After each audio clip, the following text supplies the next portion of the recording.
sous-préfet de la localité a tout simplement été bousculé par les nombreuses populations. Et pourquoi la voiture du sous-préfet s'est interposée à ce cortège de Bélé Bouba Margari?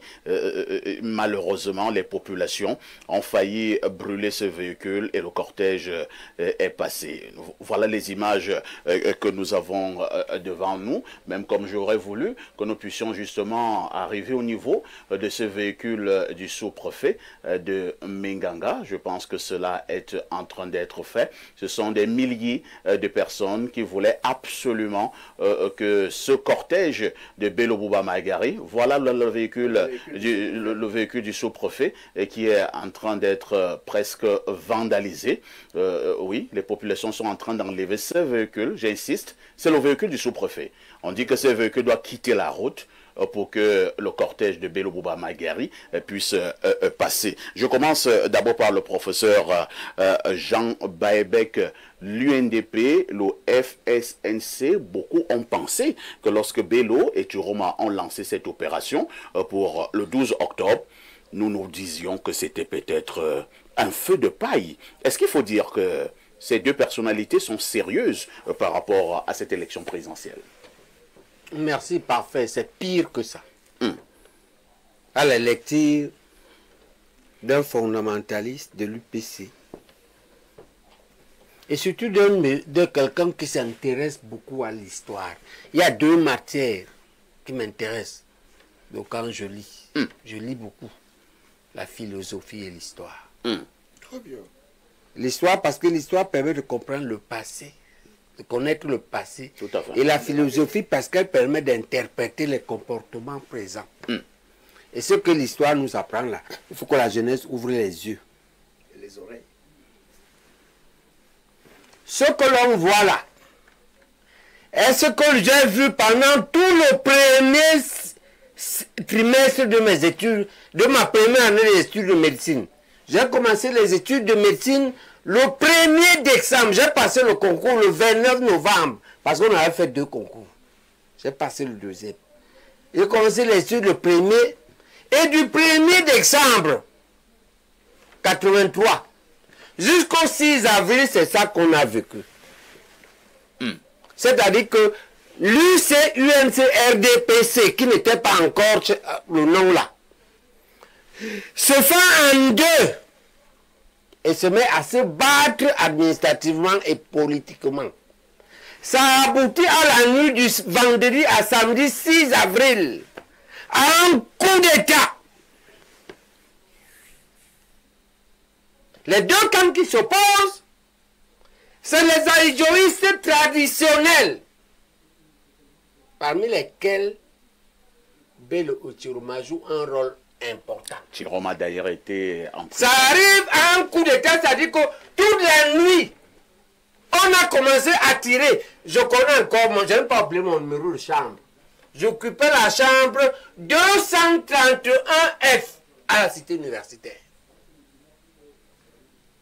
Et ce camp-là s'oppose au camp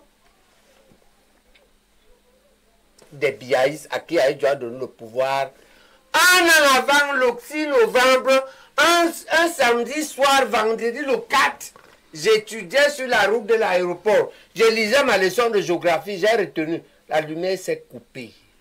Parce qu'Aïdjo démissionne Biloa.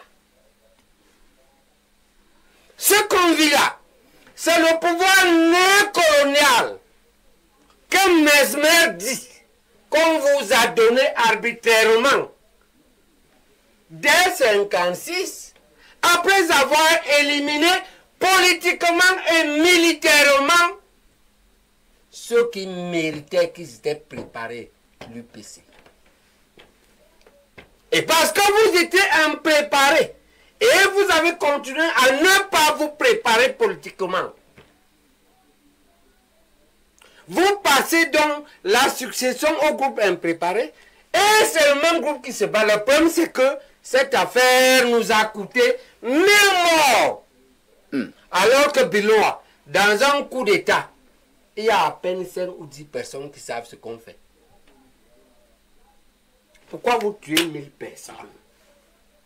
et Boutou. Vous tuez 1000 personnes, pourquoi? Parce que les tueurs s'appellent les Bilo, les Boutou, les Amougou, c'est vous qui avez gâté le pays. Et là... Il faut faire très attention. Ah oui, Au propos, c'est mes neveux. Faites attention. Vous êtes mes grands-parents. Vous avez trop de neveux ici. Vous avez, oui, vous n'êtes que mes neveux, mais vous faites mal, vous gouvernez mal. Alors, c'est ça qui risque d'arriver. Et on va avoir pire, on va passer en guerre civile. Qui vous l'a dit ici?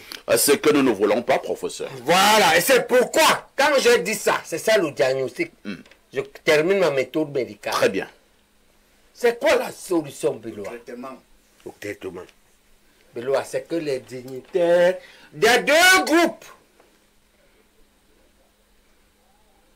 les gens de l'UNDP, FNC, ainsi de suite, et les ténors du RDPC, le chef de file va dire ça, c'est Greg. Pour nous, l'un des moins mauvais que l'on voit, et politique, c'est Ouna. Vous vous asseyez avec Aboubakar, le vice-président du Sénat. Parce que lui remplit les deux. Il est pro-Bia, en fait, il nous montre ça. Et il est le lamideux de Rey Bouba. Faites la paix entre vous pour préserver le Cameroun. Très bien. C'est compris, professeur. Je ne suis pas votre soutien. Parce que vous m'avez arbitrairement éliminé de la course. Professeur, ne Mais pleure pas le ici. Cameroun est supérieur à mes ambitions. D'accord? Entendez-vous autour de Aboubakar ou les gens qui ont le profil de Aboubakar? Parce que c'est un haut fonctionnaire, c'est un type qui a fait les NAM, il a gouverné son royaume à Rey Bouba et il est pour. Entendez-vous autour de lui?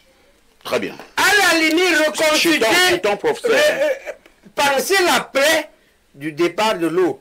Mais il faut tenir compte du peuple. En réalité, nous, on vous a proposé déjà, dans mon projet de société, il y avait le gouvernement d'union nationale de transition et de refondation pour calmer le peuple. Et on reconstruit la République. Si vous ne le faites pas, l'histoire va vous mettre sur le dos. Parce que c'est la science. C'est inéluctable que c'est le même Bello du lac qui revient contre le même Biya du 6 avril 84 avec le coup d'état raté, avec 1000 morts. C'est vers là qu'on va. Et maintenant, je peux dire quelque chose au peuple. Voilà un groupe qui a gouverné le pays depuis 40 ans. Bello et Tiremon étaient absents 10 ans seulement. Parce qu'ils ont refait la paix il y a 10 ans, Bello. C'est ça qui manque. Vous pouvez encore faire la paix. Puisque vous l'avez faite, il faut reconnaître, il faut repenser votre plaie. Et le peuple doit comprendre que dans cette affaire, si les gens-ci n'ont pas après ça, ils ne peuvent pas nous donner l'eau à Yaoundé. Un type comme moi, le professeur, je bois l'eau du puits.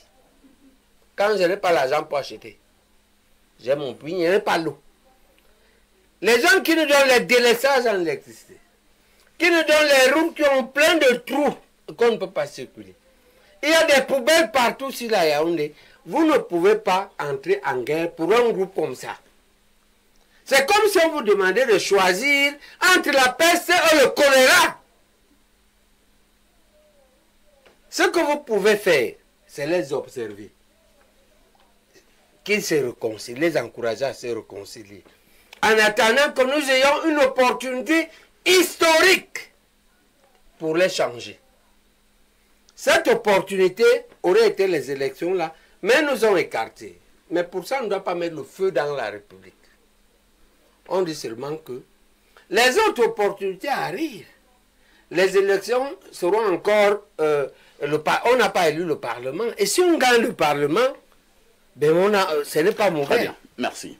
Les mairies arrivent. Si on gagne une bonne partie de mairie, ce n'est pas mauvais. Ce sera également une bonne chose. Ainsi de suite. Nous allons et passer... donc, voilà ce que moi je vois ça. Je reste par voir là que Bello est parti, on a renversé sa voiture, le sous-préfet du RDPC.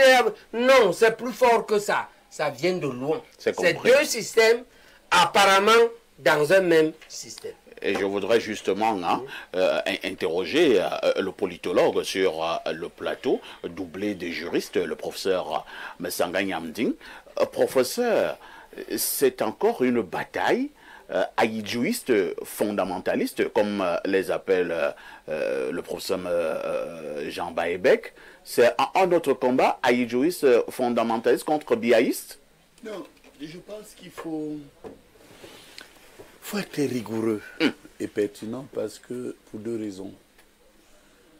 Le Cameroun s'est construit au prix du sang. Et je me souviens de cette phrase du chef de l'État. Avions-nous conscience que ce pays nous a été légué par des personnes qui ont été sacrifiées pour nous? Je crois que